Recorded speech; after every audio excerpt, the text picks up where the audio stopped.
We're really excited to be here tonight with you. This is our first ever webinar together, Thomas and I. Yeah, and we're excited to talk about a topic that we're both very passionate about tonight, which is maximizing your herbal medicines. And Thomas especially is going to show you some really simple ways to make sure that you have very strong and effective herbal remedies. And we decided to do this kind of last minute, this webinar. But Thomas has been sending out emails about medicine making, and we got so many questions and so much interest. And what did you say, Thomas? You said, we better do this live because... Because I type like 15 or 20 words a minute, and answering all the amazing emails and comments is just really overwhelming. So this is, I think, a perfect format. Yeah, absolutely. So we're excited to have you all here tonight. Thanks for being here, and we're gonna do our best to honor your time and give you lots of great information. And for those of you who don't know us, I'm Rosalie, author of Alchemy of Herbs, herbalist, education director at Learning Herbs, and a really big fan of Thomas's. And Thomas, tell us about you. Well, I'm Thomas, and I am a co-author of the Modern Herbal Dispensatory and Modern Herbal Medicine, and I run the Eclectic School of Herbal Medicine in Logat, North Carolina. And I have admired Rosalie's work for years, and then we finally got an opportunity to connect more deeply this past June in Scotland. And so I've been looking for more opportunities to interact and connect and work with Rosalie since then. Yeah, that's a nice way of putting that. We became sudden roommates, actually, like over 2 weeks in a very intense situation. And it was a really good thing that we ended up liking each other so much. So that could have been a really interesting situation otherwise. So today what we have is about 40 minutes of prepared information for you about our topic, which is maximizing herbal medicines and showing you simple ways to make really effective and potent herbal remedies. And then for people who are excited to dive deeper into herbal medicine making, we have a special program to show you. And then at the end, we're going to reserve time for Q&A. So save up your questions for Thomas and I, and we'll be answering those at the end. So Thomas, we could have done a topic about anything, but we decided, in terms of herbal medicine making, to talk about strength and potency. And we came to that because it's such a big issue within herbal medicine. Do you want to start us off talking a little bit about that and kind of why we chose that? Well, so I guess my journey into making strong medicines began when I started my practice, and a lot of my clients balked at taking big doses of stuff.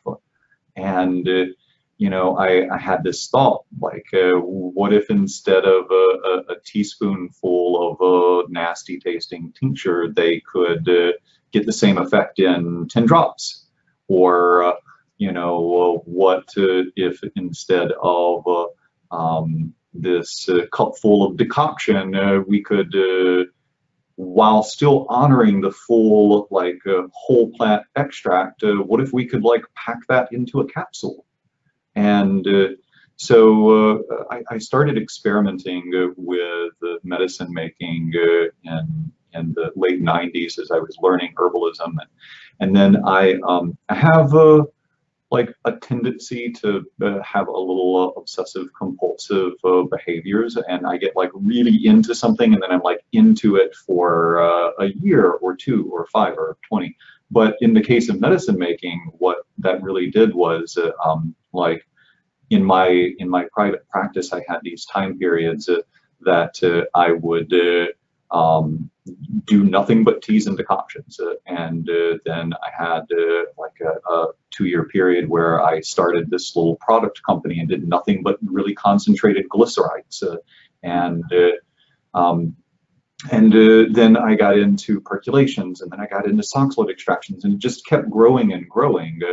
And all of this kind of driven by the desire to have less stress for my clients and more effective medicines. And it was maybe 10 years ago that I was researching cannabis extraction. And I tell this story in like the intro to the course, but I had this thought, like if we spent a thousandth, maybe even a millionth of the time and energy learning about the compounds in blue vervain and how to best extract them and concentrate them, and maybe blue vervain has an entourage effect, and maybe there are all of these amazing things that we could do. Like, we would eliminate the need for benzodiazepines just by this really amazing plant in and of itself made more potent. And that really got me into the more advanced extraction techniques, that concept did. And anyway, yeah, kind of a desire to simplify my clients' herbal programs and make them more effective is what led me down the path of making tons of mistakes that led me down the path of discovering kind of like how the strong medicine thing works.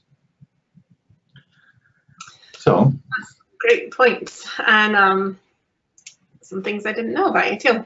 So I realized what I didn't do, Thomas, is I didn't ask to check and make sure everyone can hear and see us okay. I'm not seeing anything in the chat, but we should just double check and make sure we're talking not just to ourselves, but to everyone else. Hi, Cecily. Yeah, everything looks, hi Ken, everything looks like it's working great. Okay, great.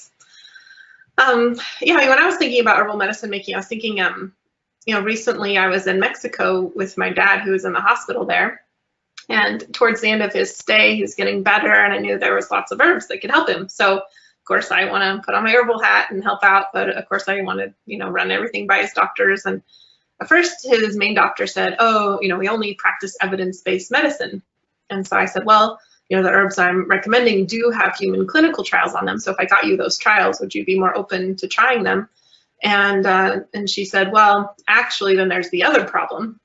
And she said, "Herbs aren't standardized. And so any product that you give your father, I don't really know what you're giving him. And that's really critical that I know what you're giving him, because he's on all these medications and stuff." And even my dad, who really likes herbal medicines, was like, "Yep, they're not standardized. It's a big problem." And I was like, oh man, because, as herbalists, we know that most of the time, not all the time, but most of the time, we like to use whole plant medicines that aren't standardized. But that's also this responsibility and opportunity that we need to take to understand that we really need to know our medicines well, and we need to be able to make potent medicines. We need to be able to organoleptically test them so we understand their strength and everything that goes into it. And whether we make our own, which is often the best way to know that you know what your medicines are, or tasting other people's medicines, we really need to know what's in there. And Thomas and I were just talking about this, and Thomas, you're talking about, it's pretty cool how cool humans can be with this. Yeah, well, I mean, like, there are certain herbal medicines that standardizing to a particular constituent, I think works well. I'm not like vehemently opposed to all standardized herbal extracts. I think like standardized boswellia is great because I really want those boswellic acids. At the same time, like for a lot of plants, it's the question becomes, what are you standardizing to? You have to set a compound that you view is the most important and then standardize to that. And if we look at the history of like St. John's wort, I mean, they've changed their mind on what the best compound to standardize is half a dozen times in the last 15 years. So, I think we should standardize our plants to like the plant. And to do that, we do have to train our senses and our the ability of humans to detect plant compounds is remarkable. You can take like our most expensive analytical equipment. You get a $2 million mass spectrometer and pour a cup of wine in it and identify specific markers. And you can tell like if it's a red or white, and you can tell like how much tannins are in it. you give that same cup of wine to a sommelier, and they can tell you what region of France it was grown in, and what year, and what made that particular vintage good, and like the bouquet that you get on the aftertaste, and what part of the tongue. And like our senses are more accurate at determining minute plant compounds and variations in plants than any analytical equipment you can purchase. And so I think it's imperative that we hone those herbalist skills by making plants and plant medicines in a lot of different ways, and by tasting them. I was a guest at another herb school's clinic, and the herb students were doing a great job putting together programs, and they would come over to me and say, well, what do you think about this formula? And I'd say, oh, that formula looks great. And they'd say, how much should we give? And I said, I have no idea. I haven't tasted your tinctures that you're mixing these from. Have you? And they said, oh. And so then we got the tinctures out, and we could compare them. And I would say, like, so how does this black walnut tincture taste in comparison to others you've tried?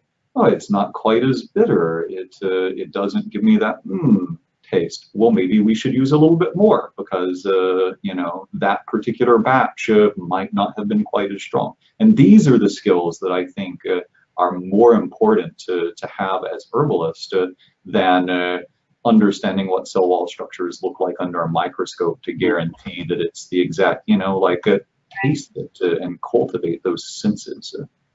Yeah, it is so crucial. And I think no matter where you're at in your herbal journey, you want to be able to know that when you give a plant medicine to somebody, that you want to have a reasonable idea that, how that person's going to react and how effective that medicine is going to be. And I mean, it just downright sucks to give medicine to somebody and like not get a response. And then you're like, like, was it the herb? Did I choose the wrong herb? Was the medicine not strong enough? Was it not the right herb for the person? Am I this total failure? You don't want to go there. So it's more that we can reduce the variables and understand, like, this is potent medicine, and be sure of that and confident of it, the better. And so that's what we're going to talk about tonight. And maybe we could start by talking about the plants themselves and the herbs themselves, and what goes into that first step, right? Because before we make anything into medicine, it begins with the plants. Yeah, we, I think, talk a lot about the quality of plants, and just like we can taste variations in strengths with plants. We can tell that, hey, this cup of tea is more watered down than the last cup of tea, right? We can eyeball plants and say, this plant looks more vibrant than that plant does. I think that, once again, using our senses to tune into the quality of plant, whether it's a plant sitting in front of us in our yard, or whether it's a plant that a friend sent us or that we purchased from a company, I think that we have to start with visually, inspecting and identifying the plant, and then looking for key characteristics. Like if your calendula doesn't make your fingers sticky when you rub it, is it really that good? And if your peppermint doesn't smell like peppermint, does it have any medicinal properties left? So I think we have this amazing growing network of small herb growers that have kind of started to band together all throughout the U.S. And it was really it was Mountain Rose, I think, that put together a directory of organic herb growers, and there's been several other projects where, like, there are the reliable, great quality companies that we can buy from, but also, most herbalists within driving distance now have a farm that they can go to, and they can see the quality of the plants and meet the growers. And so even if, like, I don't have what I would call a green thumb, maybe I don't have a brown thumb, but I'm not as good at growing medicinal plants as I would like to be. So I often shift my efforts towards supporting those that like are super passionate and great at growing those medicinal plants, and that quality that you find with the small scale growers that like that's their niche. I think that's a wonderful starting place. Do you have some criteria that you really like when you're looking for new plant sources, Rosalie? Well, as we talked about, tasting the herbs are so important, and people, I'm kind of known for talking about tasting herbs, and Yeah, people you often have ask. a course on that, maybe. I do, yeah. And people often ask. They say, "Well, how do I know when I taste a herbal medicine, if it's strong or not, or how do I know if a plant, is good or not?" And we've been talking about our senses, and when you first start out, if you have nothing to compare it to, it is kind of hard to know. But that's why we start today and every day for the rest of our lives tasting plant medicines, and that might be the whole plants themselves. That could be fresh, that could be dried, and it's not just about taste, but also, as Thomas said earlier, about all of our senses. How does it smell? How does it look? And over time, you begin to build your repository of information of how these things go. So when working, with a new herb farm or getting a new source, I always like to order in small quantities and check them out, and really, at this point, I have a pretty good idea of the plant medicines I use and how I want them to taste and look and smell, so I can judge their potency.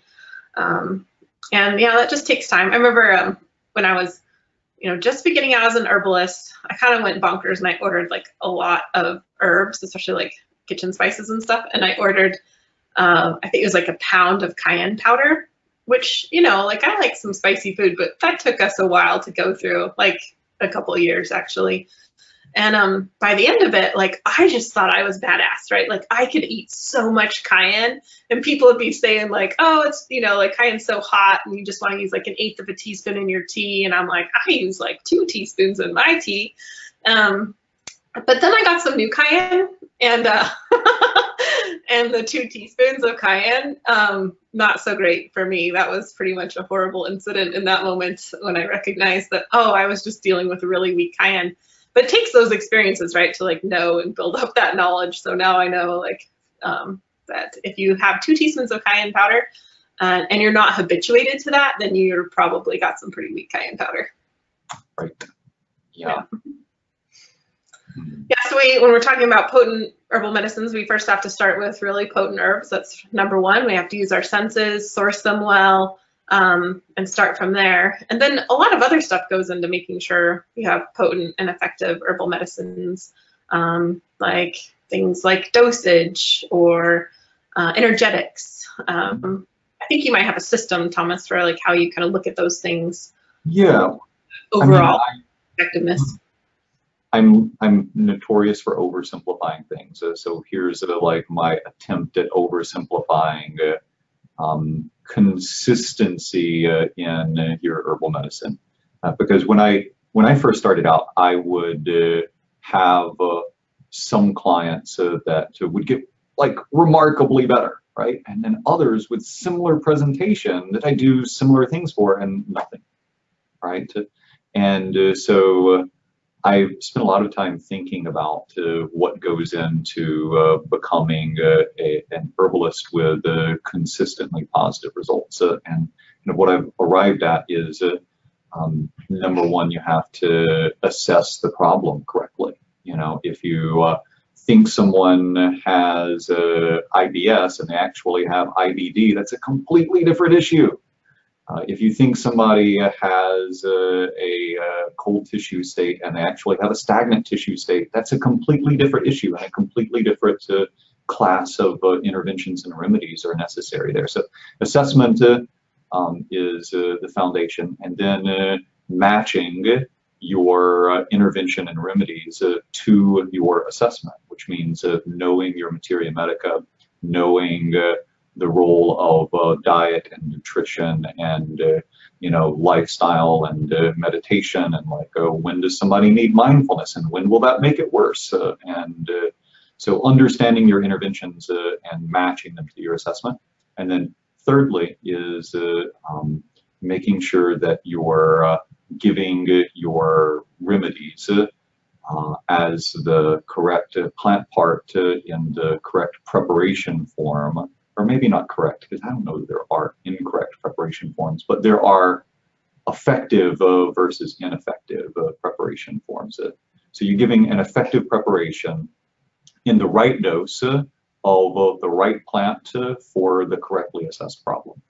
I'm not sure if that actually simplifies anything, but that's how my mind works with this. That makes sense. And probably within that is like formulation too, because Yeah. they're not always just using plants as simples, but the correct formulation. Right. You know, so if you're trying to help cool down a digestive tract and you know, you nail the assessment and you understand what the intervention needs to be, and you choose cooling herbs for the digestive tract like peach or wild cherry or dandelion, and you get that part right. But then you decide that for their nausea, you also need to mix in a lot of ginger.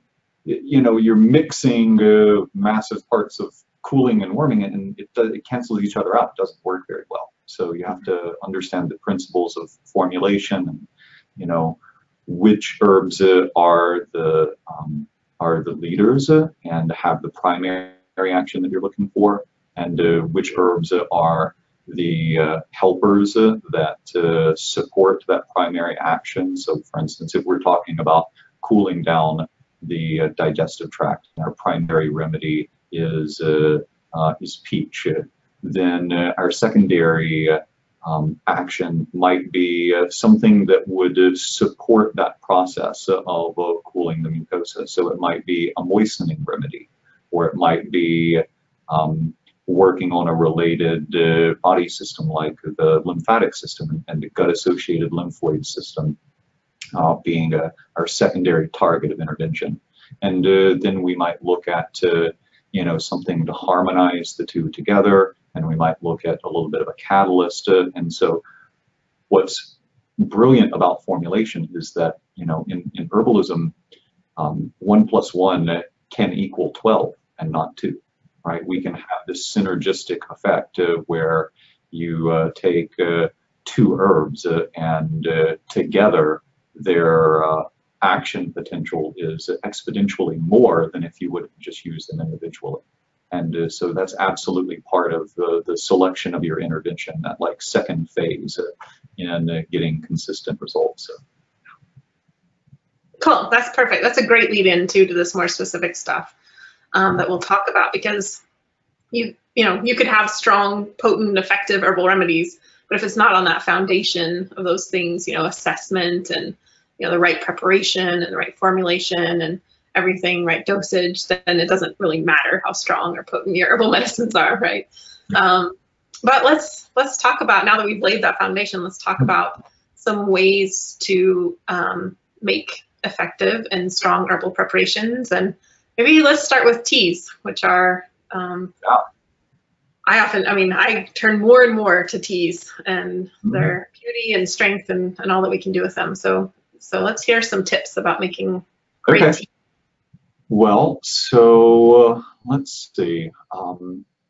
I think that number one, when making tea, knowing that what you want to get is locked inside the cell walls of the plants is really important.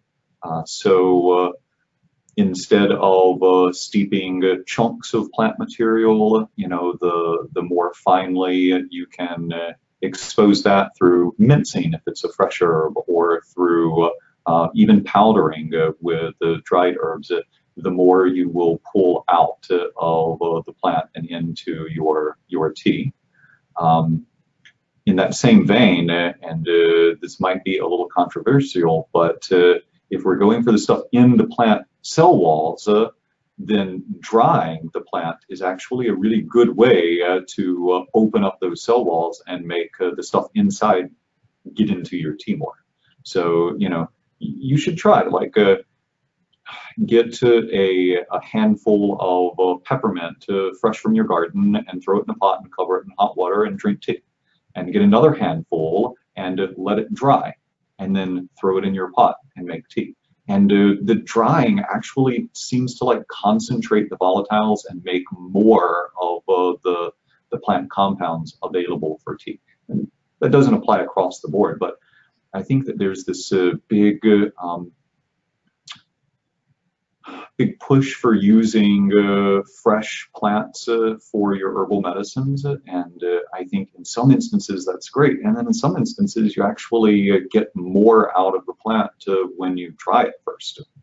And I guess the caveat being that we're talking about plants that you have control over. Like doing a shitty job drying will definitely mess up your, the compounds in your plant.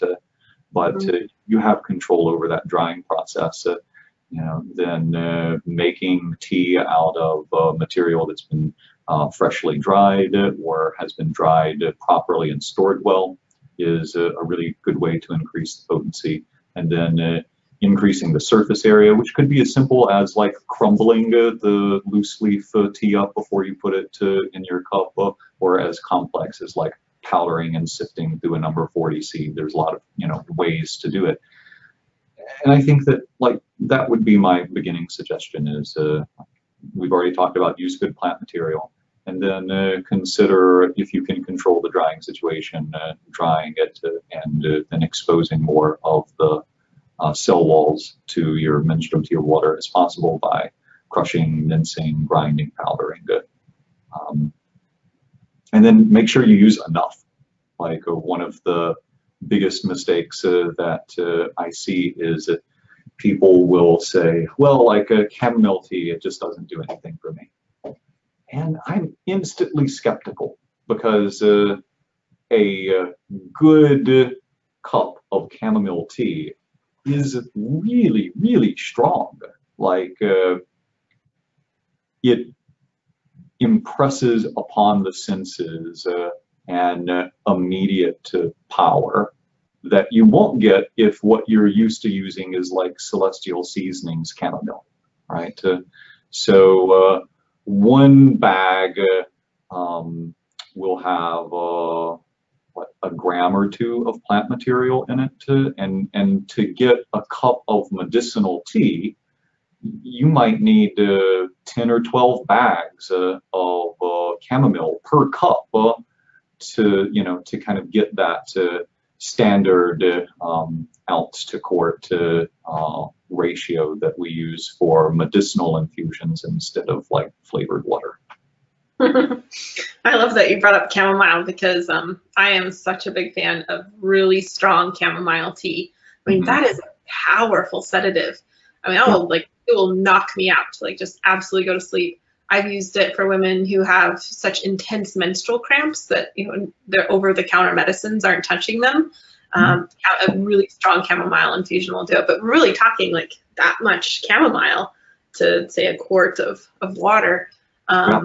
Super strong, and I've never really heard people talk about that strong of chamomile infusion. And then I was watching your course, and one of the very first videos you show chamomile, and you show what it's like to make that big amount of chamomile infusion, and I was like, it's like you said, when people say chamomile doesn't work, it is that like that skepticism of like, but have you really tried it? Because it is profound.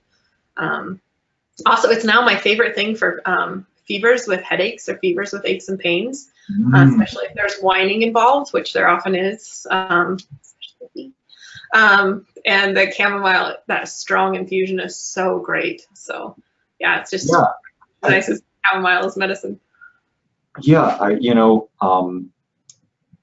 it's not my favorite remedy, but in a pinch, chamomile in a strong infusion is oftentimes effective against like gallbladder spasms. I've had people that were miles away from the nearest bottle of wild yam, which is my favorite gallbladder remedy, and a strong enough infusion of chamomile was enough in several instances to stop gallbladder attacks in their tract. And you don't get that with like a tea bag in a cup of hot water. Yeah, it is such a strong antispasmodic. Let's talk about herbal oils next, because in your course, when I watched the herbal oils video, I actually learned a lot and some things I had never, thought of or heard of before. And I've been making herbal oils for a while. In fact, I'm quite proud of my herbal oils. So I'm excited for you to share that kind of information too about herbal oils. Yeah. So I think that we have like two broad types of oils that we can use to, well, three that we can use to extract plant compounds. And as a rule, when you're talking about pulling compounds from inside a plant into solution or suspension, your menstruum or your solvent does a good job of pulling similar compounds, right? So oil, not being polar, doesn't pull as many of what we think of as like the more active plant compounds as water or alcohol does. But even within kind of this broad category of oils, we have saturated fatty acids, which are stable at room temperature, and we think of like coconut oil and ghee as and butter and lard as our main saturated fats. And in a lot of traditional systems of medicine, it was those saturated fats that were used primarily to infuse oils into. And the like oversimplified reason is basically your cell wall structure of your skin is closer to that saturated fat than it is polyunsaturated or monounsaturated. So you get a little bit better dermal absorption from saturated fats. But saturated fats, being saturated, don't have the open bonding points to grab onto as many plant chemicals. And so you get and one open bonding point with your monounsaturated fatty acids like olive oil and avocado oil, and then you get a lot of open points with your polyunsaturated fatty acids. So what I like to do is a mixture of polyunsaturated and saturated fatty acids so that I am potentially pulling more from the plant with the polyunsaturated fatty acids and enhancing absorption with the saturated fatty acids. You can then take that one step further and use an intermediate solvent, which is better at pulling stuff from the plant, but you don't necessarily want to slather down in, like alcohol. Maybe you want to slather down in alcohol. I like liniments, I'm not knocking that. But for a lot of people, alcohol-based preparations are really drying to the skin. So while alcohol is considered to be a much better solvent than oil, it can be irritating. And there are things you can do to offset that. We talk about that in the course some, but instead of trying to offset and make a liniment less irritating, you can take alcohol and extract your herbs, mix in your oil, and gently evaporate to the majority of the alcohol. You probably won't get all of the alcohol out, but you'll get 95% of the alcohol out by exposing that oil alcohol mixture to gentle heat and air movement with a large surface area. So the other thing that I see people, and I don't know if I mentioned this in the beginning videos, or maybe we did ethanol intermediates in later videos, but one of the mistakes I see people make when they do ethanol intermediates is they'll take their jar full of oil and alcohol and put it in a dehydrator or in a warm place and come back a day later and it still reeks of alcohol. That's because there's not enough surface area being exposed to the air, and there's this thing with alcohol having a vapor point wanting to turn into vapor, but needing exposure to atmosphere to turn into vapor. So a shallow pan with your alcohol intermediate and oil mixture with gentle heat blowing across it will kind of give you the most bang for your buck as far as plant constituents infused into an oil. Did I cover that in the intro video? Not the ethanol, it's later, I think. Yeah. So for those of us who are like mono, poly, what? Oh yeah. Like name some oils that you would combine together, for example? Like, you have any favorite 3 oil combinations or something? Yeah, so I might combine organic grapeseed oil as my polyunsaturated fatty acid with avocado oil as a monounsaturated fatty acid, and mango butter as my saturated fatty acid. And then I'll often add in a touch of jojoba, which is called jojoba oil, but it's technically a liquid wax, and it is the closest thing to like our sebum, and really helps to lock in moisture. You like jojoba? Oh man, and it just like the price just keeps going up, and I just cry harder and harder because I love it so much. Jojoba is my favorite beard oil, and I go through a fair amount, and I also. Why is that? Let me back up more. That's why. Yeah, it's unfortunate it's getting so pricey, but it is amazing stuff. Yeah. So I encourage you to play around with your oils, and some oils penetrate, like some polyunsaturated fatty acids penetrate deeper into the skin.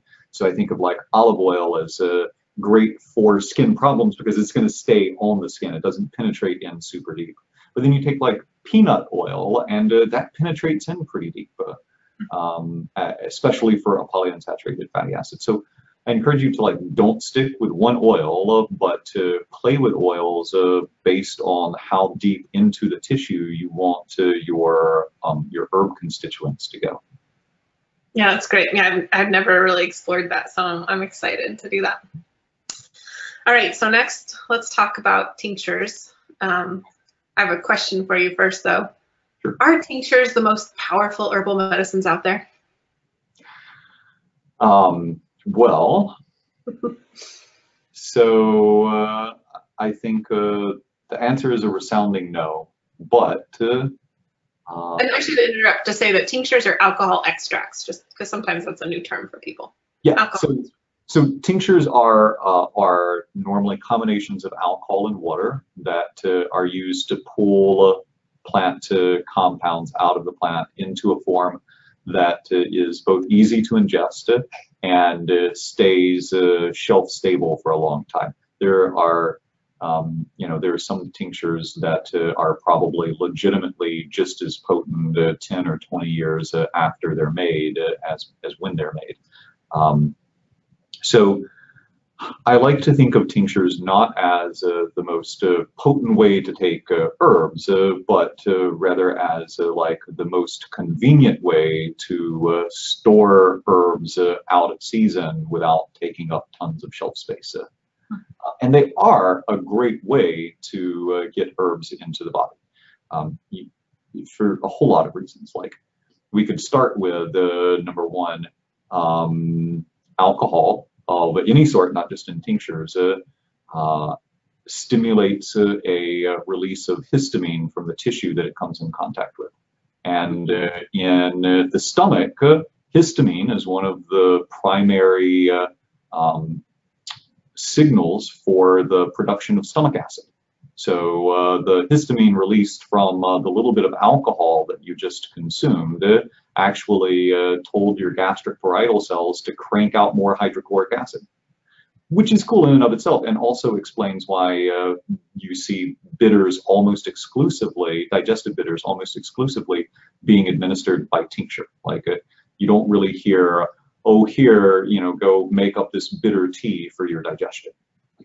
You can, but you normally don't, because just alcohol in itself is medicinal in small quantities, and it kind of stimulates that digestive fire.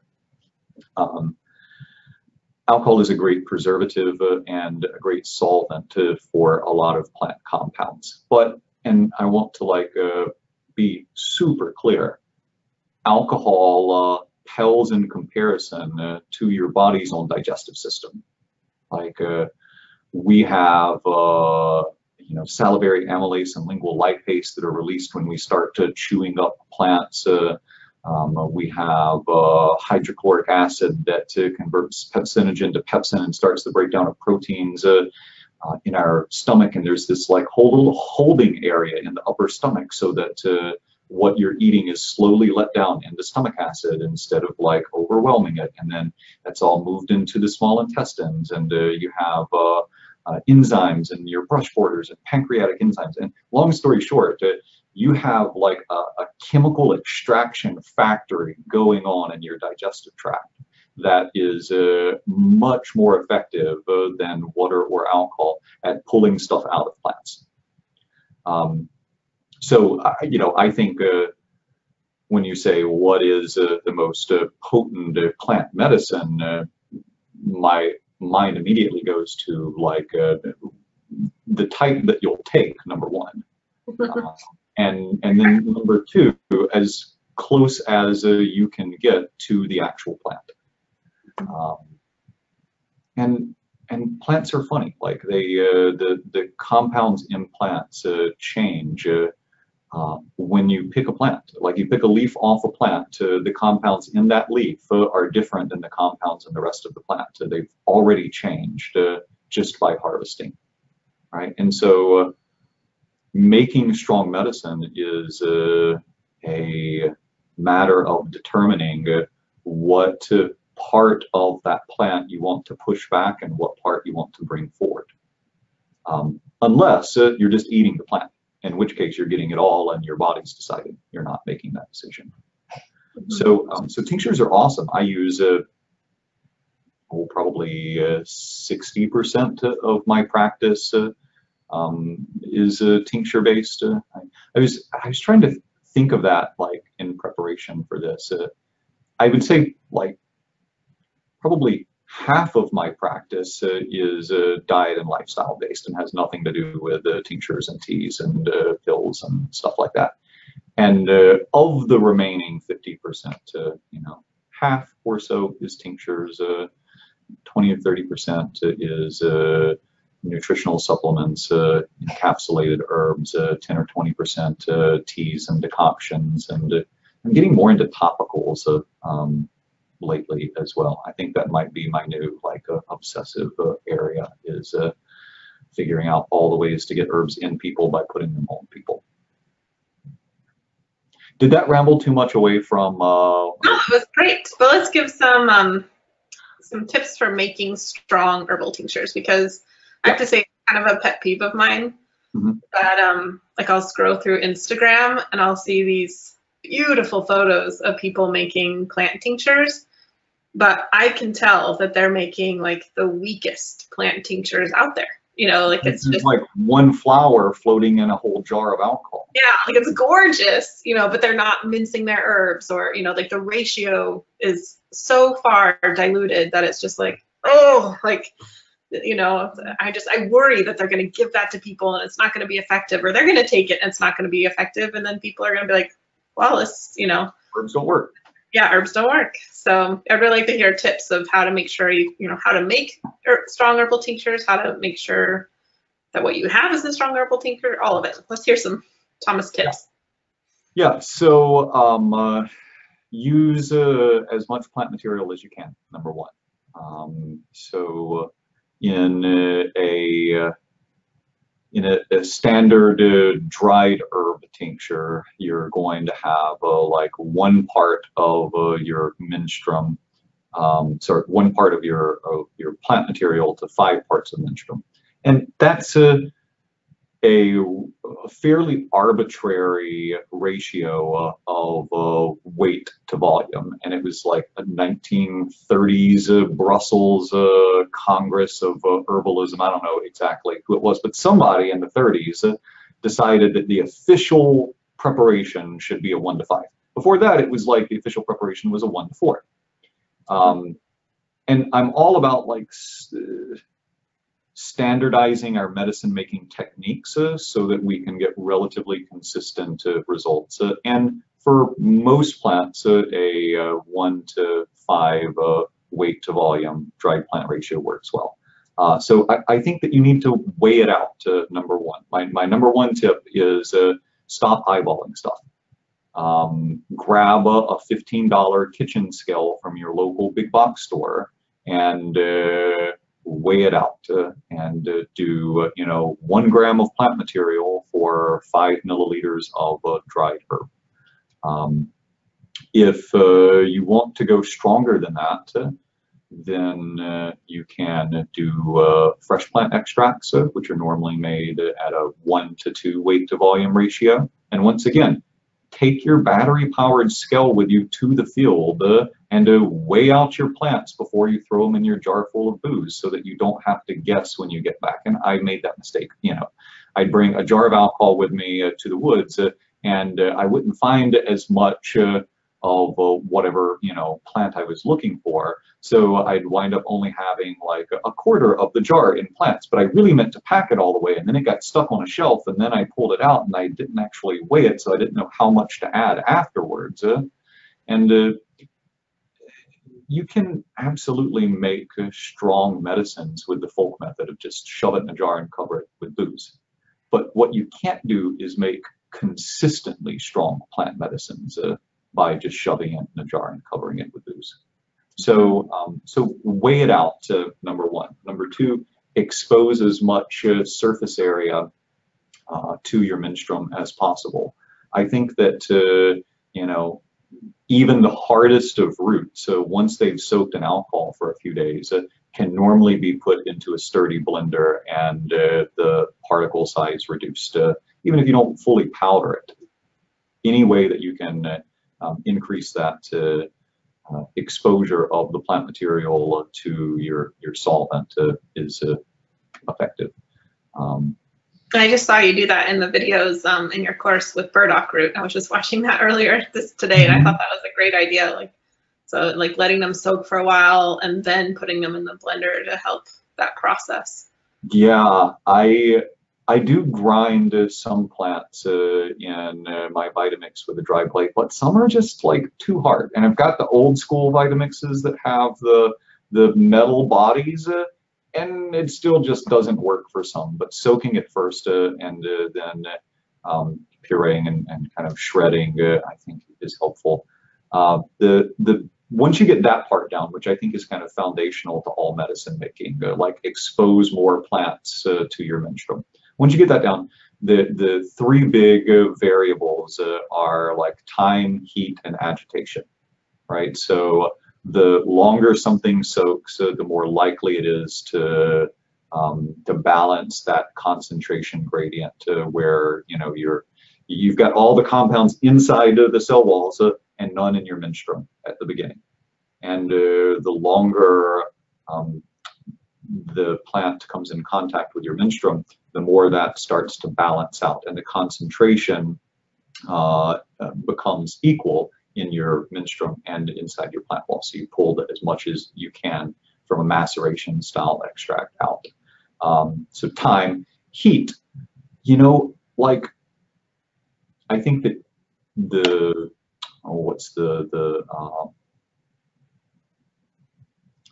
my word just lost me. Thermal something. Anyway, the concept is that you'll get more movement across that concentration gradient if you add some gentle heat. And I'm not saying take your tincture and boil it, although you can. And that's something that a lot of herbalists are maybe not into or afraid of, is the idea of heating alcohol. But just as a side note, because I looked it up and remember the temperature recently, alcohol does not auto-combust until about 750 degrees Fahrenheit. So you can take your maceration in a sealed container, like a canning jar, and you can put it in a boiling water bath. Or a friend of mine one time said that their favorite way to make hot ethanol extracts, as they're called, is just to take that jar full of herbs and stick it in the dishwasher in the back and forget about it. And after it's ran through 5 or 6 times, it's good to go. So you can add warmth through a variety of methods: dishwashers, boiling water baths. Stick it behind your fridge because the warmth coming off the heat, or leave it in your car. Cover it in a paper bag. You don't want sunlight affecting your plant material, but warmth that can be helpful. Take a seed starting mat or a hot pad. I used my wife had a heating pad, and I got that in a couple of big rubber bands and just wrapped it around the jar and cranked it up, and it warms nicely that way. There's all types of ways that you can warm it up. And so time, heat, and then agitation is the third one. You'll get a faster movement of plant compounds of balancing that concentration gradient out if you shake your jar full of herbs, or you hit the pulse button on your blender every time you walk by it for a couple of days. Anything that you can do to, I had a friend back in Alabama who owned a hardware store, and I one time took a gallon jar full of herbs and put it in their paint shaker, and vibrated, like shook the heck out of it, and after like 30 minutes it was as strong as something that had been sitting for a month. So those are the three big variables that you can play with once you get the correct alcohol water ratio, and you've reduced your plant material so that more cell surface is exposed. Cool. Those are great tips, Thomas. Thanks. Well, tonight we have we still are going to do a Q&A, and also by special request, some people have been asking about mushroom extracts. I think Thomas is going to talk about that later too. But before we do Q&A, we're just going to take a few moments to talk about his course, The Art and Science of Plant Medicine Making. And if you're really into making plant medicines and you are ready to make really consistent and strong plant medicines, this is the course for you. Having that confidence and being able to have that consistent plant medicine like Thomas has been talking about is so important. And I know of no online course that goes into so many different things that Thomas does. I mean, he covers all the basics and then goes into a lot of other really cool ways to extract medicine. So I think the best way actually is I'm just going to take a few minutes and show you the course. And I'm hoping now that you can see the course, yeah? Oh, yeah. Yeah, there we go. All right, this little bar is in my way. Okay, so over here on this little column, we have these, the foundation section, and this is where Thomas talks about things like solvents. This is like obviously a foundation. It's so important to know, when do you use vinegar versus alcohol versus glycerin versus water? So that's really important, and that's one of the most common questions I get as an herbalist, people wondering when. And also, like, there's a lot of myth busters there too. Like, sometimes people think that vinegar extracts and alcohol extracts can be used the same way, and that's often not the case. Tonight, Thomas was talking about weight to volume ratios when making a tincture. Using 1 gram of herb material for 5 milliliters of alcohol. And I'm not a numbers person. That is not my gift. And being able to see Thomas actively weigh things out and show exactly what that means just really helps to clarify and demystify that whole process of weight to volume ratios. So lots of great stuff in foundations.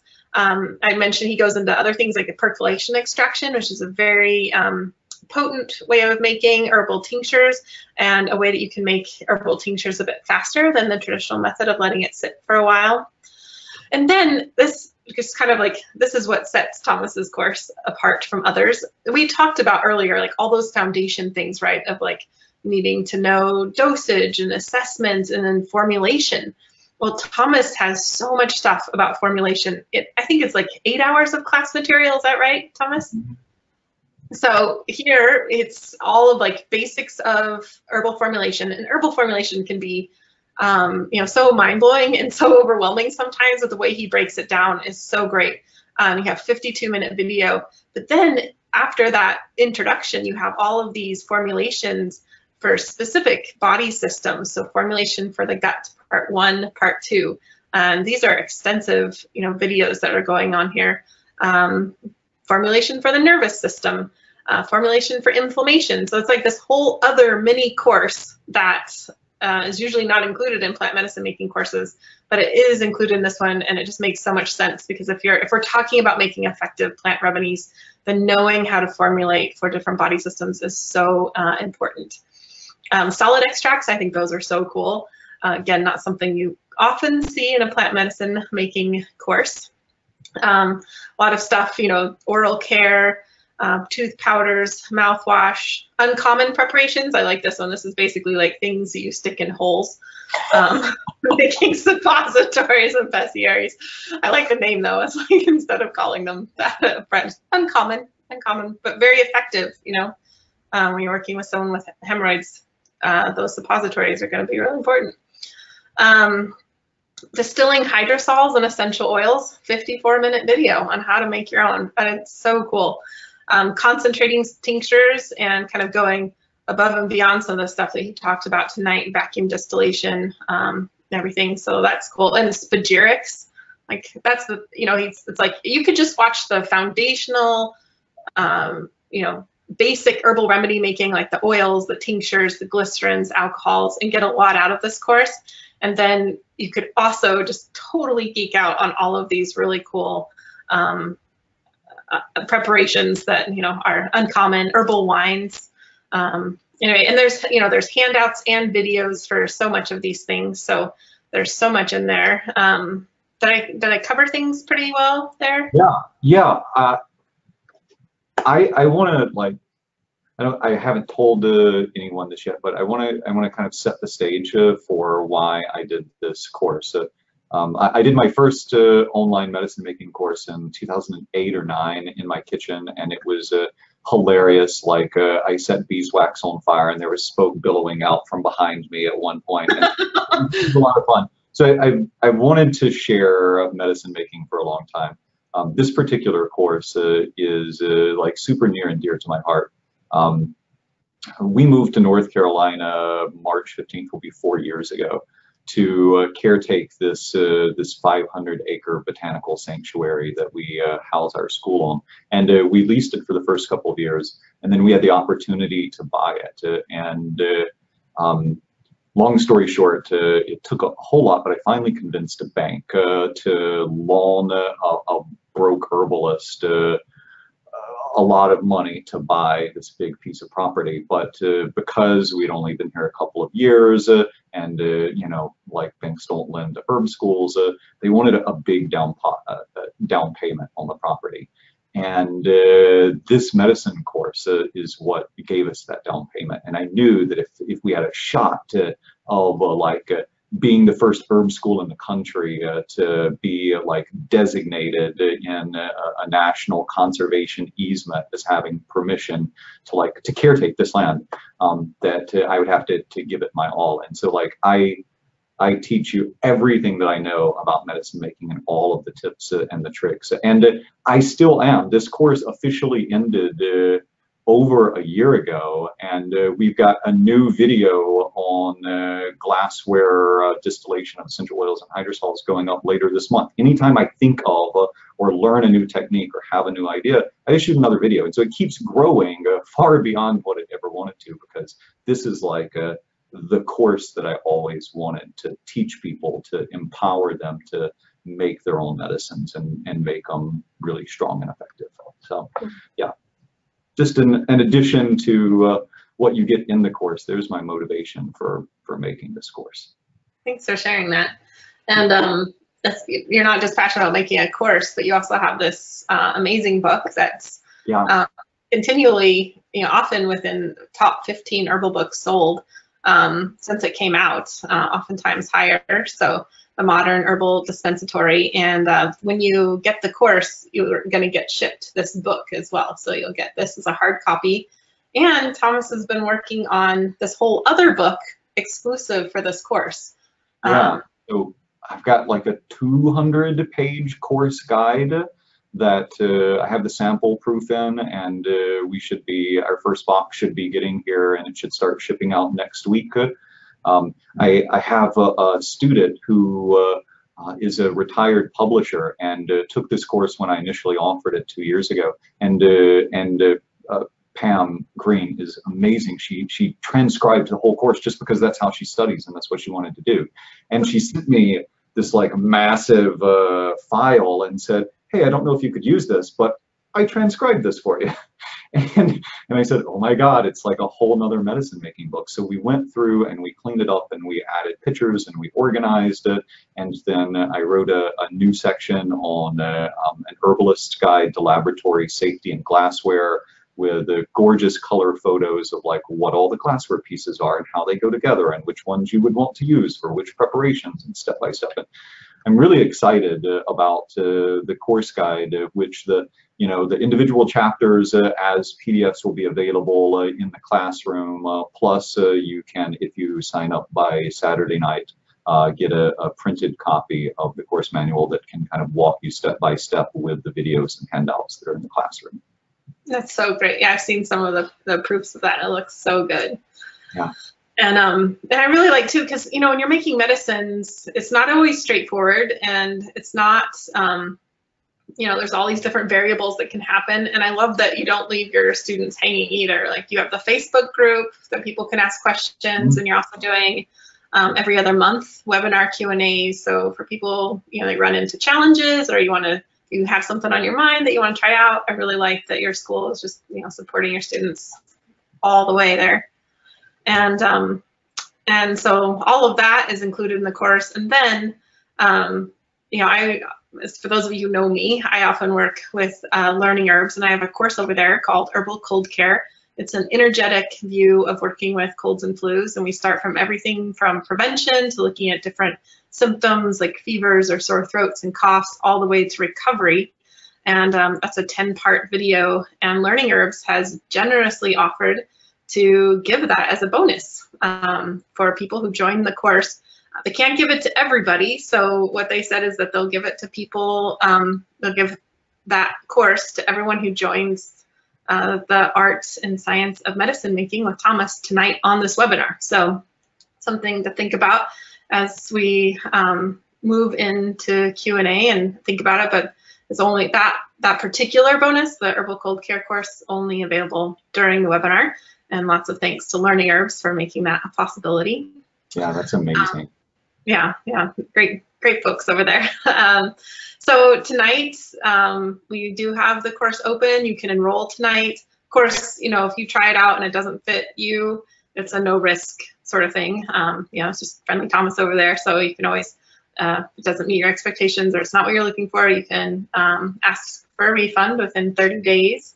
And the course has 2 different payment options. You can pay monthly, it's $55 for 10 months, or you can save some cash and pay up front, and that's $449 up front.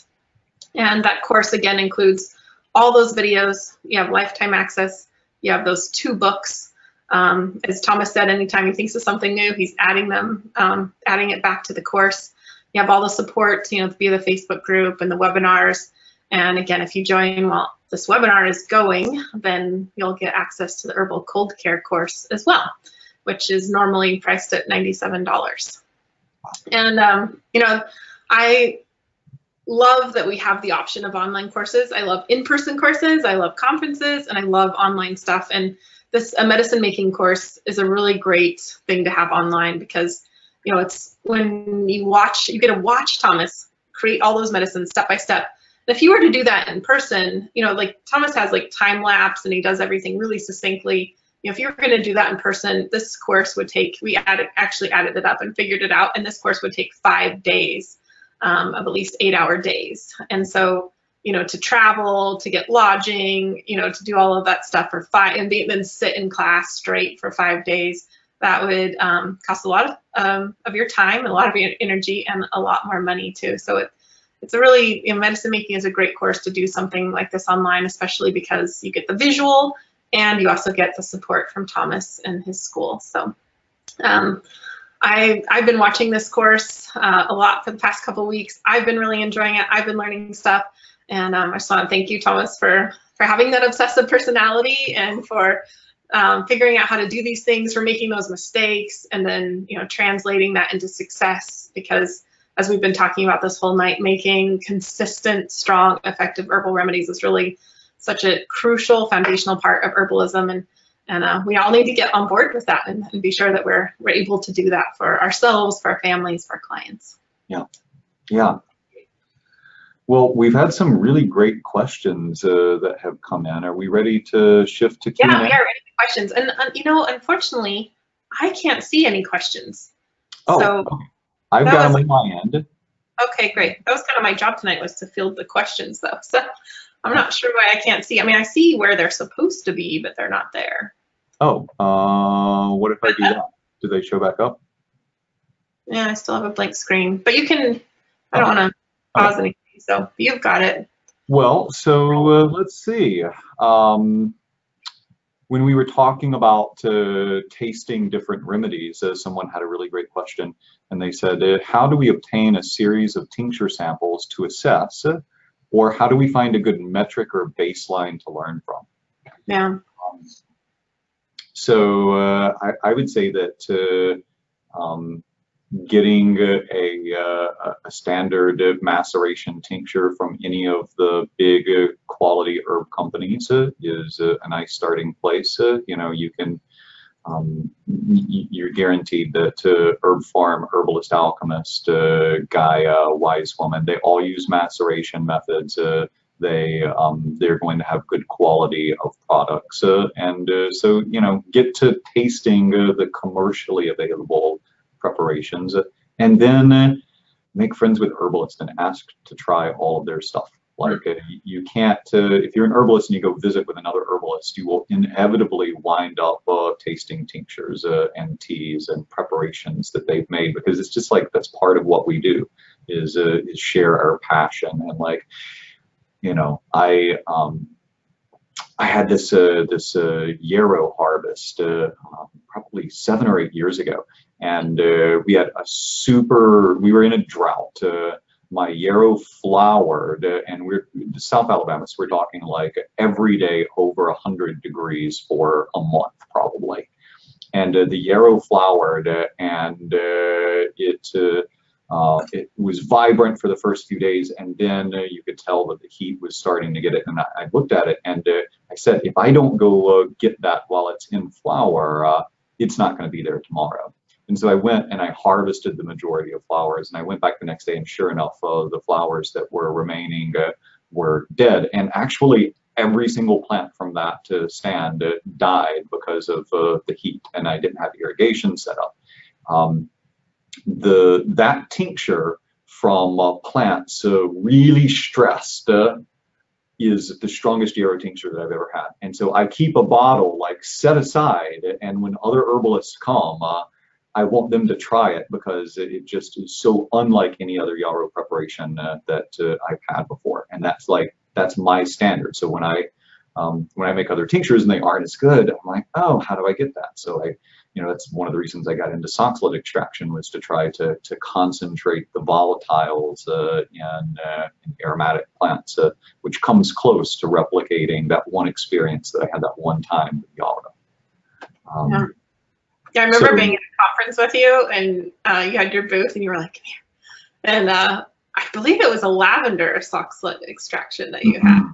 And that was kind of like, it's like, oh yeah, you got to try this. Like this is how it's done. You got to taste it, see the different things out there, and something you just got to start today with. And it starts with everything from like the herbs you get at your grocery store to the herbs that you already have. I mean, you just got to start tasting herbs and do it every day, all day. Yeah, you just have to constantly, like if you want to learn how to be a sommelier, the only way to do it is to like have a lot of wine, right? You want to learn how to taste what great quality herbs are like, taste a lot of herbs. You want to learn how to get really good at tongue assessment or pulse assessment, look at a lot of tongues, take a lot of pulses. It's just the more experience, the more visceral experience that you have with plants, the more you can easily identify what's super potent and what's weak. Yeah. Let's see. So one thing, Thomas, is we have these bonuses that are available for your course while we're here on the webinar. Have you posted a link to buy the course? Did we forget that minor mistake? Well, minor detail.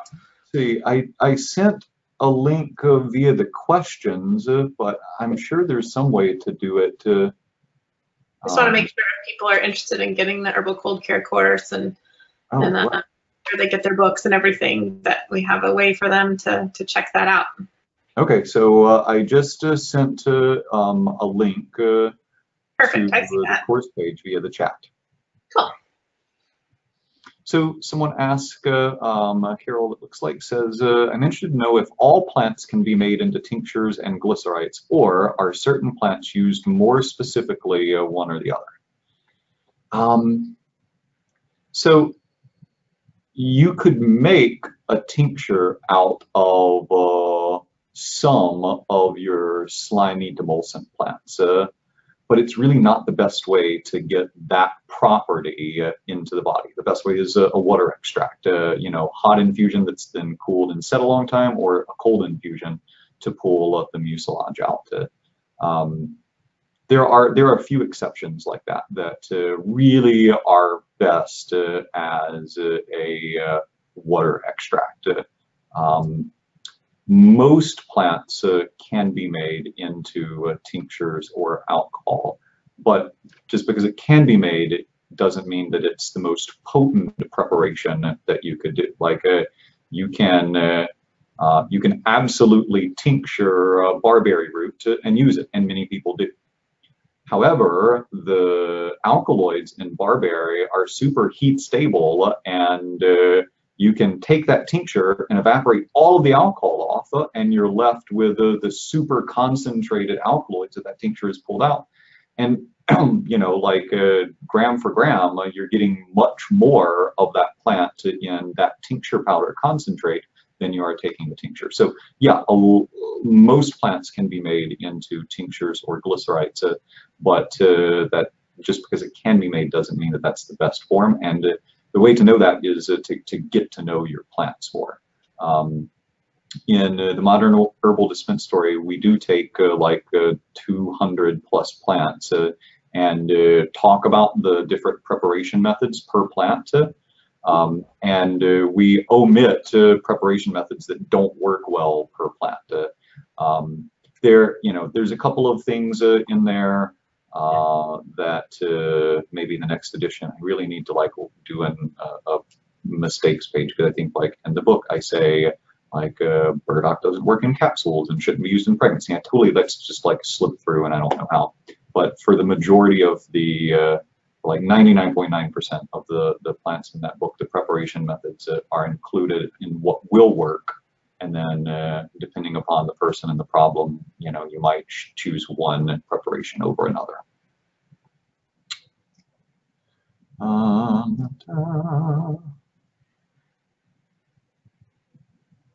do I, oh, there we go. Ooh. And also we promised the mushroom extraction too, Thomas. So right. Ideally, I'd be able to see the chat and I'd be able to find questions for you, so you didn't have to look. But I don't know why I can't see them. I don't know either. Yeah. But that's what it is. So there's always some kind of technical glitch, right? Right. So, so mushroom extracts. Really popular for mushroom extracts is dual extracts, where you make a decoction of your mushroom and a tincture and mix them back together. Number one, a decoction is required to get the polysaccharides out. So, so fungi don't have the same cell walls as plants. Fungi cell walls are made out of chitin, the same stuff that like crab shell, lobster shell is made out of. And it needs to be boiled or steamed to break down the cell wall so that you can get to the long sugar chains inside that tell your immune system that you're under attack and ramp up the immune response or modulate the immune response. So a water extract is absolutely required for getting the goodies out of the fungi and into your body. You cannot eat raw mushroom and get those polysaccharides. That's the one thing that your digestive system isn't good at, is breaking down chitin. Just like you can't eat lobster shells and get anything out of it. So water extract is essential. And then the question becomes, how do you preserve that water extract? Well, number one, you just drink it.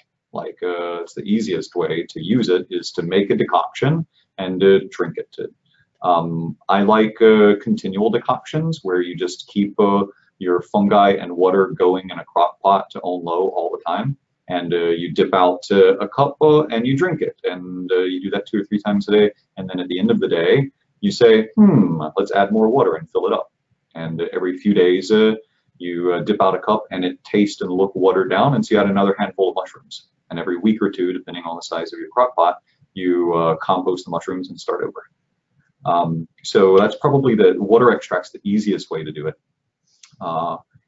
And is a necessary step no matter which additional preparation method you do.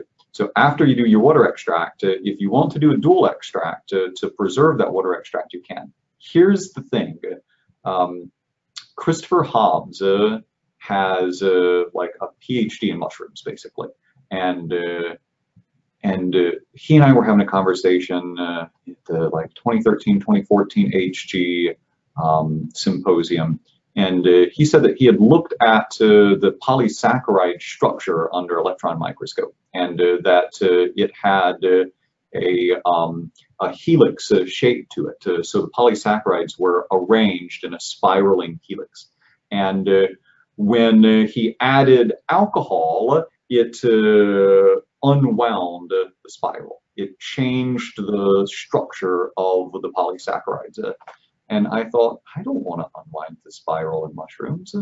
So I went from using a lot of dual extracts to using powdered extracts, where you take your decoction and instead of drinking it, you put it back on the stove and you cook it down until you're down to, you know, an ounce or 2 of liquid. It'll start to thicken up. The polysaccharides will make more of a sludge than a tea.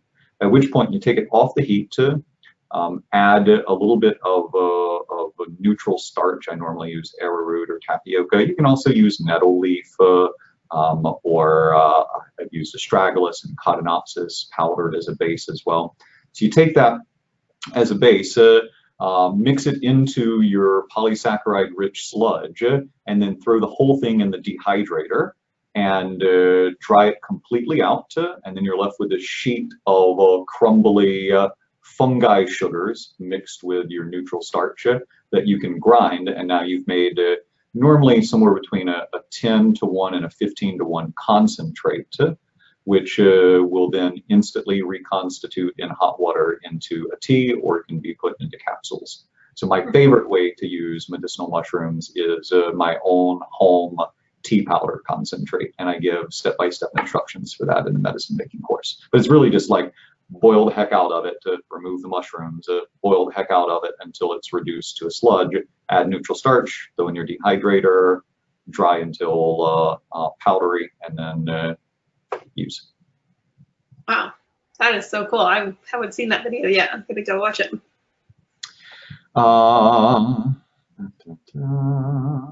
One thing I have been doing recently with turkey tail mushrooms is been putting them in an Instant Pot for extended hours, and then I've been freezing them in ice cube trays. And I really like dandelion root, like roasted dandelion root tea. I often drink that in the afternoon, so I'll make that and then I'll throw in a couple ice cubes just as a, here's a little bit of medicinal mushrooms for the day. Yeah, I think that's a great idea. Let's see, lots of questions. Cecily asked, how do you break down frankincense resin? So that's a cool one, and I wonder if I have a video on that. I might have to shoot a video on that. So when you get frankincense, you will get chunks of the gum and resin combined together. And that can be like burned as incense, or you can distill it to get the essential oil off. The anti-inflammatory components of that for systemic inflammation are the boswellic acids, which are leukotriene inhibitors. They inhibit the LOX enzyme and modulate the inflammatory and allergic response really well. But that's the resins, which are completely different than the gum. And so what I like to do is I get the frankincense or boswellia pearls in, and then I want to bring that to a coarse grind.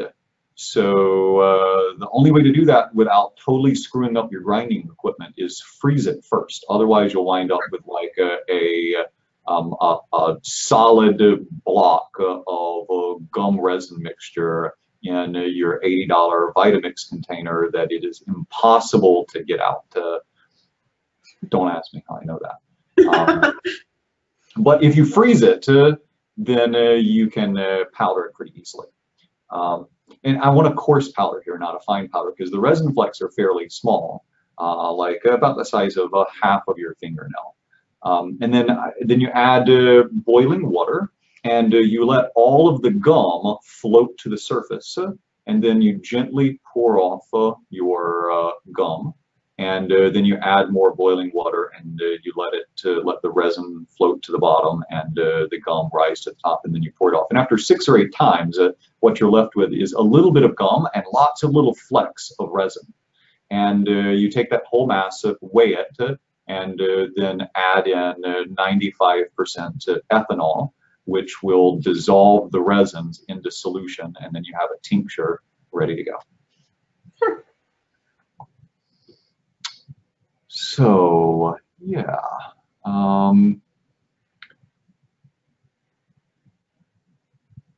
I have a quart jar of dandelion chopped up in 100 proof vodka dated May of 18 that was forgotten at the back of a dark cabinet. Is it still viable as a tincture?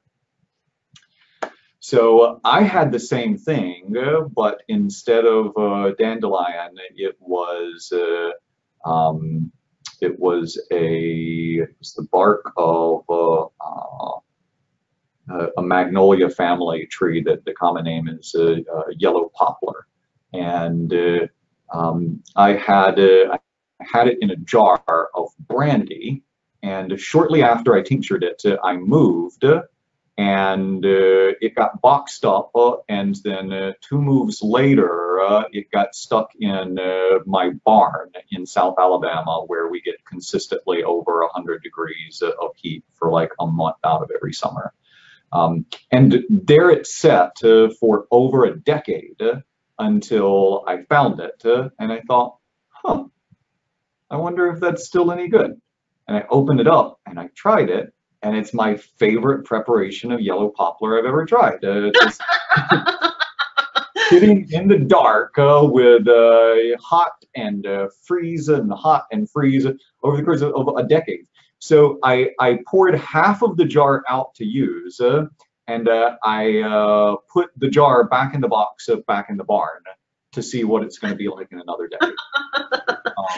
It's like a fine wine, you know. It's just yeah. Like getting better with time. So yes, something that has been sitting since May of 18, less than a year, is absolutely still usable. I don't think that there is too long when it comes to maceration extraction. You do get changes. Some things taste different, and it seems like different properties come out after 6 months or a year that you might not get in the first few weeks, which can be good or bad. It might not feel the same inside. You might not use it the same way. You'd have to play with it and get used to viscerally experiencing your plants. But for dandelion and what is that, 8 or 9 months soak? That's perfect. Should work well.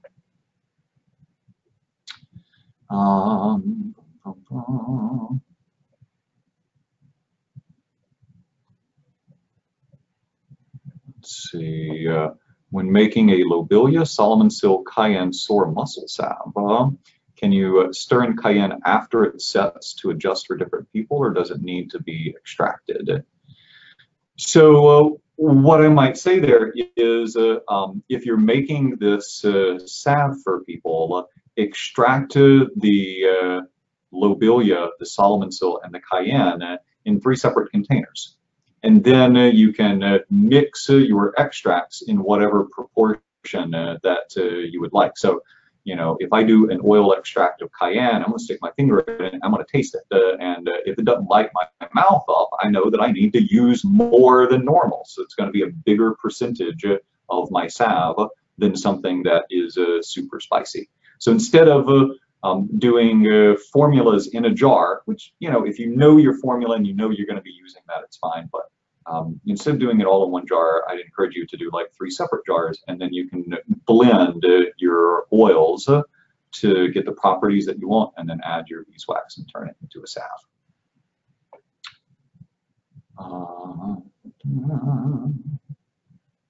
Oil infusions.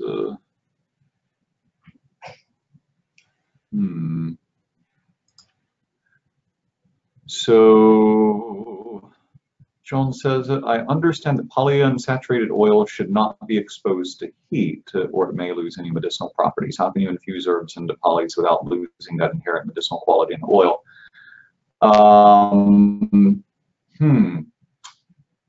I'm not sure that I'm on board with that. I think that high heat is bad for all oils, especially if that's over extended periods of time. But for medicinal infused oils, normally you're going to maintain your if you're going to use heat, which I personally do, you're going to maintain your temperature at 120 130 degrees Fahrenheit for about a week. And at that warm but ultimately low temperature, it shouldn't cause much degradation of your polyunsaturated fatty acids. Now, what you might find is that your more sensitive polyunsaturated fatty acids get a little off smell, a little rancid smell where the oil has turned. And that means that some of your hydrogen bonds that are available, the poly part of that unsaturated, have bound to oxygen, right? So that you can have different types of oxidation that might occur just from leaving the oil out for a long time, or you can have thermal oxidation where that process is sped up by adding heat. So if you were to heat the oil to 200 and hold it there for a week, I would expect it to be a little off with your more sensitive polyunsaturated. But for you know, your normal grapeseed, peanut, your normal polyunsaturated fatty acids, they can totally handle 120 degrees for a few days, no problem.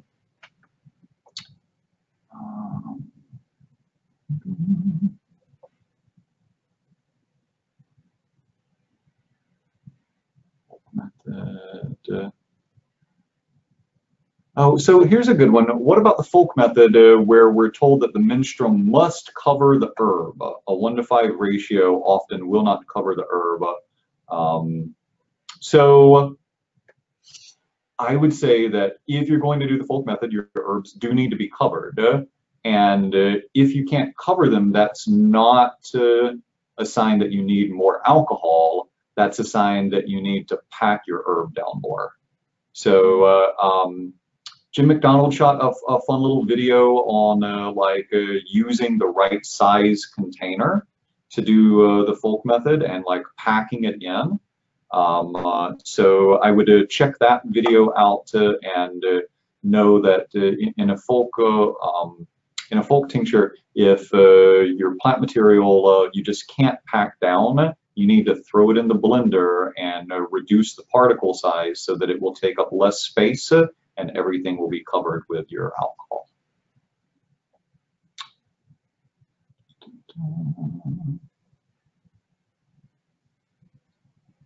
Hot ethanol extraction won't explode in the heat if it's less than 750 degrees, but, and here's a big thing, your hot ethanol extraction needs to be in a sealed container and you don't need to heat it around an open flame.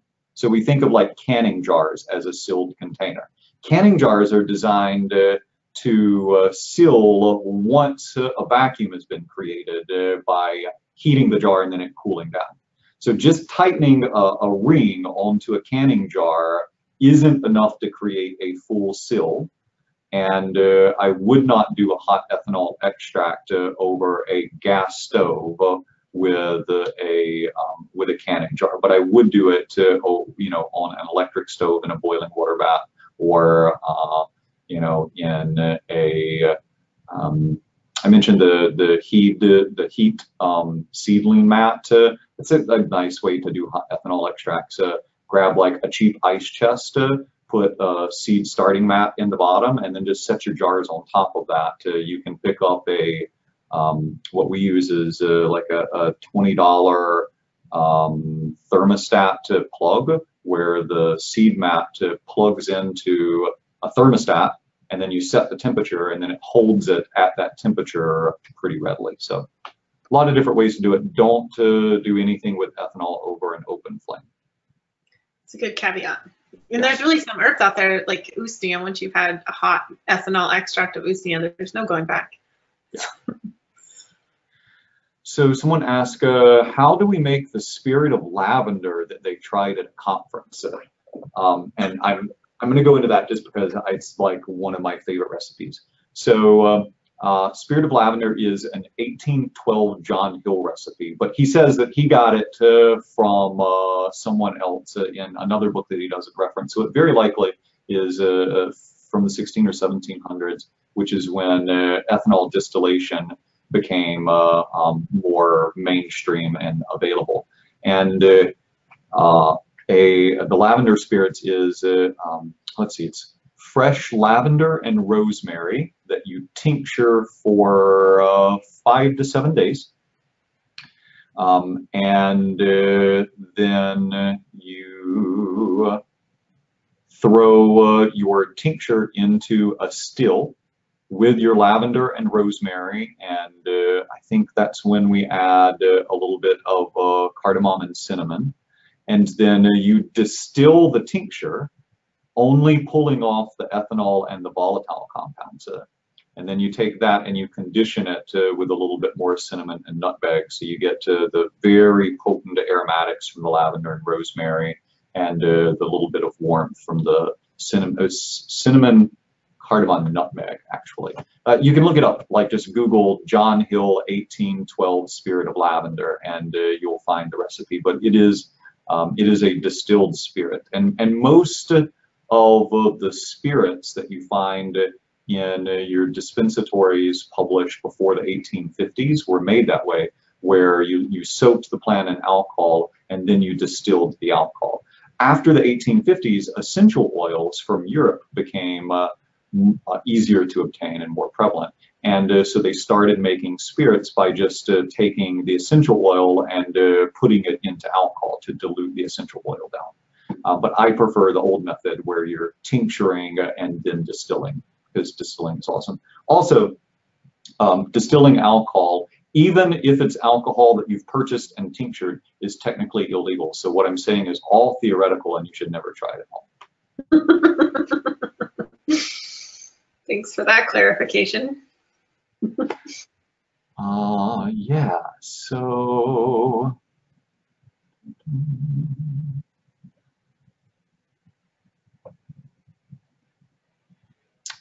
a couple of my students that did the Art and Science of Plant Medicine Making when it came out 2 years ago are asking about the course guide. And yeah, I sent an email about that. You might check your junk folder if you didn't get it, but the course guide is available if you did the course 2 years ago as well. That's cool, Thomas. Okay. Yep, and several people. Absolutely, the course guide is available if you took the course in the past.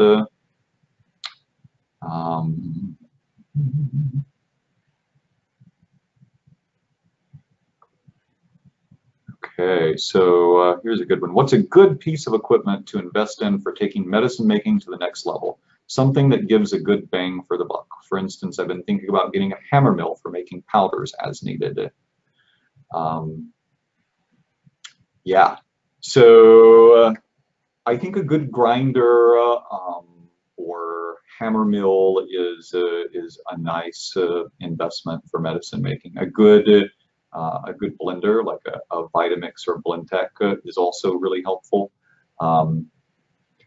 Probably the cheapest bang for your buck is going to be to make or buy a percolation column and start making percolation extracts, which even at a 1 to 5, if you compare a maceration with a percolation side by side, and I've done it with a lot of plants, using the same batch of plant material, the same menstruum, the same weight to volume ratio, percolations are going to come out to 10 to 30% more, and that's a very scientific number determined simply by my taste buds. There are no analytics on that. Like I've looked through all the literature, and nobody has done a side-by-side comparison, but my impression is 10 to 30% stronger with the same material using percolation as the extraction medium instead of maceration.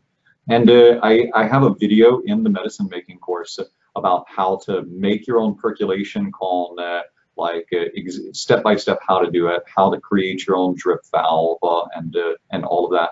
And then if you're enrolled in our medicine making course, we offer percolation columns for sale for $50. So that's a cheap way to really improve the quality. Let's see. Susanna says, I've made really weak herbal tinctures. Is there a way to make it strong after I've already made it weak? Specifically, I made kava kava very weak.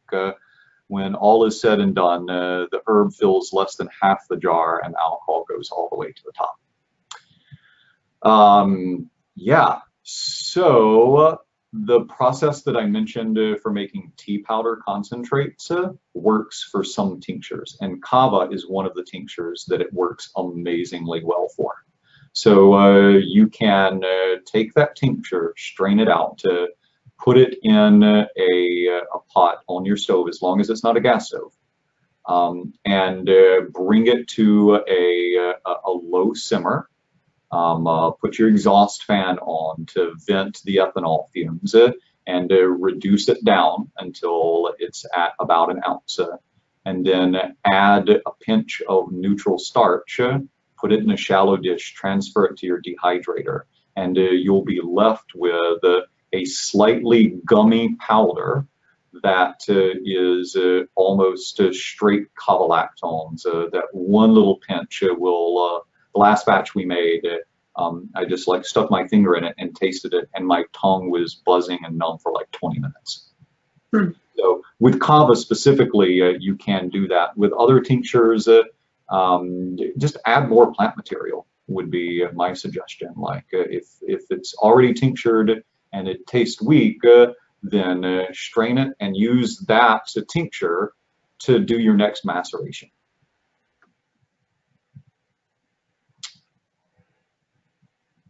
Oh my gosh, Rosalie, I think that we could be on all night.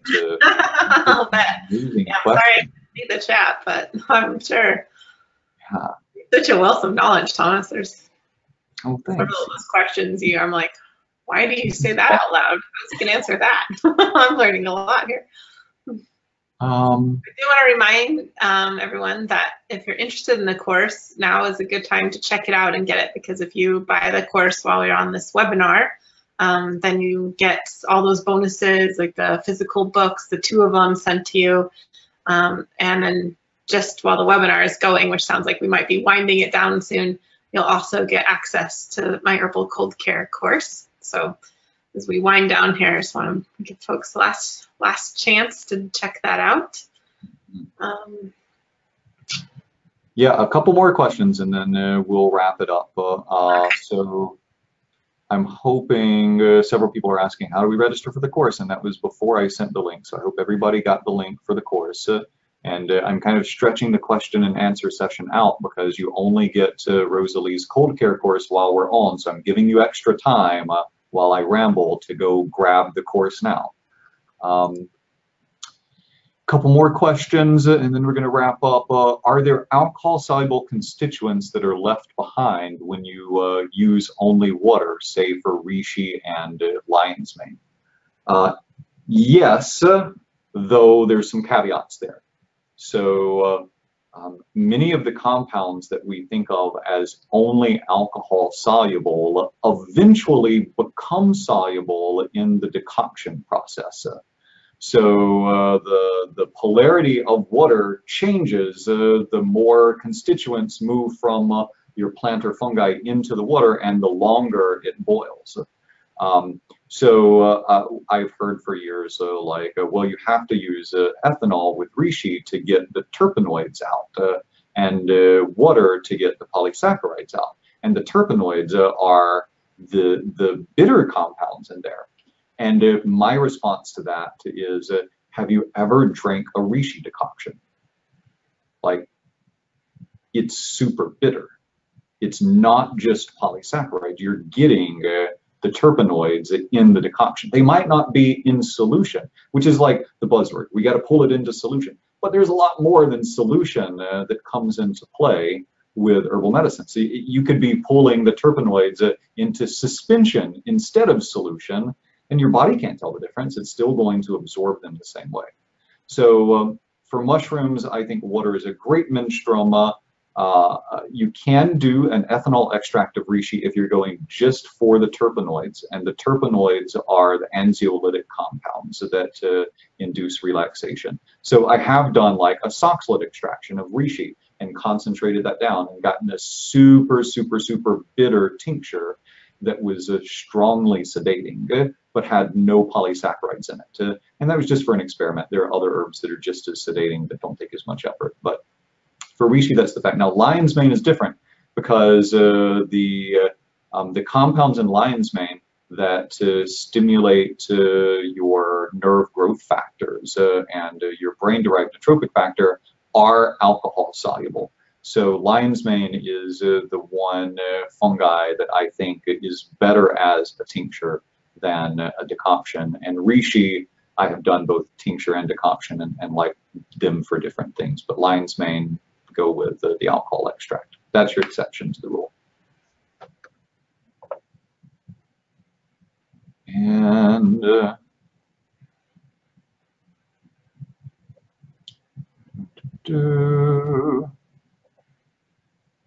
I think my favorite part of the webinar is you singing in between looking for questions. That's my favorite part. I don't know that I was aware that I was actually singing. Yeah, don't stop. Okay. Let's see. Yeah, how do I feel about Kami McBride's method of soaking herbs in 190 proof alcohol overnight before adding to your oil? So that's doing an ethanol intermediate, and that was talked about 150 years ago in the dispensatories. Michael Moore repopularized it. He only used a splash in a jar and let the alcohol vapor do the work. I use a little bit more than that. I don't know Kami McBride, but if they suggest soaking herbs in 190 proof alcohol before adding your oil, I think that they're probably making strong oils and know what they're doing. Yeah, Kemi's great. She's Oh, good. Yeah, she's really enthusiastic about making herbal oils too. So, and as you called it, she was a student of Michael Moore. So. Oh, yeah, there you go.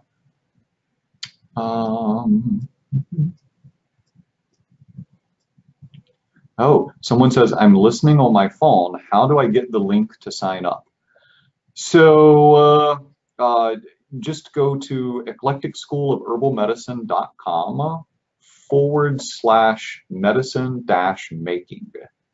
And you'll find the link. I might even, oh, yeah. You can just, where the website says study herbal medicine, there's a drop down, and the first thing it says is medicine making, and that will bring you to the page for the class.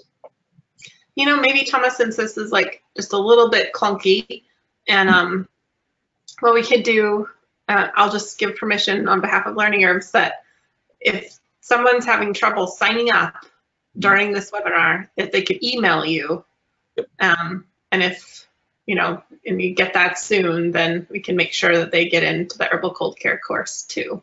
Perfect. So if you put your email out there, and because we don't want to make it hard for folks. And yeah, if you're on the webinar and you're having any issues buying, shoot me an email, thomas@eclecticschoolofherbalmedicine.com, and we'll make sure that you get bonuses. Yeah, maybe you could type that in too, Thomas, just to make it really easy. Yeah, it's interesting. When I type in things, I can only type to the organizers. It won't let me type to everybody. So it's definitely something kind of funky going on. There you go. Yep, I spelled it right. Okay. Somebody says, will I ever have a more basic course that covers herbal health and combos for home use and those who want a very basic grounding and all-rounded easy home and health use? I do have herbal medicine for acute care as a course, which is my old family herbalism course. And I'll be updating that course later this year. But it's a nice standalone course on the type of home medicine care that you're talking about, though it doesn't cover any medicine making. I'm not known for making basic simple herb courses. I have to like totally admit, I don't overcomplicate things, but I think that like understanding context is really important, which is why in medicine making we cover lots of videos on formulation and like context of use, because I don't want people just going out there making stuff without understanding how to use it. So I think my medicine making course is fairly simple. And the only course that I have that's more simple is the herbal medicine for acute care. However, Rosalie has the most amazing courses for introducing people to herbal medicine and home health care. What are of your courses? What might you recommend, Rosalie? Well, thanks, Thomas. Taste of Herbs? Well, that was kind of like an intermediate course on energetics, but the apothecary course, which is a video companion guide to my book Alchemy of Herbs, that is shows 15, kind of your basic home remedies from, making a tincture to a glycerite to lip balm to salves, oils, teas, of course. So it covers all of those basic things within context too. So you're learning how to make something specific like elderberry syrup or orange artichoke bitter. So it's recipe based to learn those things. So I don't even know how might people find that? That's a good question. Probably looking for the Apothecary by Rosalie, maybe. I'm not really sure how you do that. Something like that. Well, if you go to learningherbs.com, that's actually the best way. Learning Herbs, they have their I'm the education director for that company, and they have a lot of great kind of starter ways to get started. The Herbal Cold Care course, which is offered as a bonus when you get Thomas's course tonight, that's another one that's kind of an introductory course looking at herbal energetics. But yeah, if you go to learningherbs.com, there's a button there for products, and actually one of the first things you see there is Apothecary. And there's some quick start videos that you can see as kind of a preview to that course too. And I just sent a link to everyone via chat on how to grab that course. Thank you, Thomas. Yeah. Okay. What that course doesn't go through is definitely, that formulations, all of those advanced things. It's really like kind of the apothecary is really for your, basic home medicine stuff. But anytime you want to start, I'm personally awed by Thomas's course, which is why I'm here tonight. And I'm also excitedly taking the course right now. So it's definitely, I like that he covers those foundational things and, takes it a step further with all of those percolations and maximizing your tinctures. I mean, as we saw in there, there's so much in there. So brilliantly done. Thank you, Rosalie. And thank you for joining me tonight and doing this. It's pushing my bedtime, so I'm going to call this a fun and successful evening, and wish everyone a good night. Yeah, it's been a pleasure. Thanks everyone for coming. Thanks, Thomas. Yeah, thank you, Rosalie. Okay. Good night, everyone.